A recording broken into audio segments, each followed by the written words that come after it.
திருவிழா வந்தாலே சின்ராசை கையில் பிடிக்க முடியாது அப்படின்ற மாதிரி 9ஆம் தேதி ஆனாலே இந்த பெரம்பூரில் எல்லாரும் காலில் சக்கரத்தை கட்டிட்டு சுற்றிட்டு இருக்காங்க. அவ்வளோ பிஸியாக இருக்குது இந்த ஏரியா. நடக்கிறது பறக்கிறது தாவறதுன்னு A to Z இந்த ஏரியாவில் கிடைக்கும்.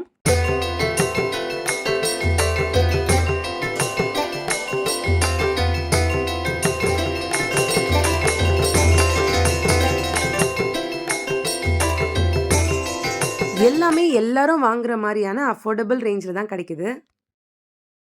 எங்க இருக்கு எங்க இருக்கு எங்க இருக்கு எங்க இருக்கு எங்க இருக்கு ஐ இந்த இருக்கு லா லா லா லே லா லா லா லா லா லா லா லே லா லா லா லா லா லா லே லா லா லா அப்பாடா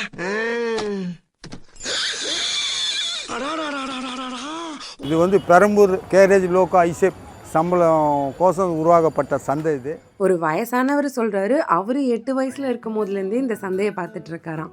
இந்த ஃப்ளவர்ஸ்லாம் ரொம்ப அழகா இருந்தது. நிஜமாவே ரொம்ப அஃபோர்டபுள் தான்.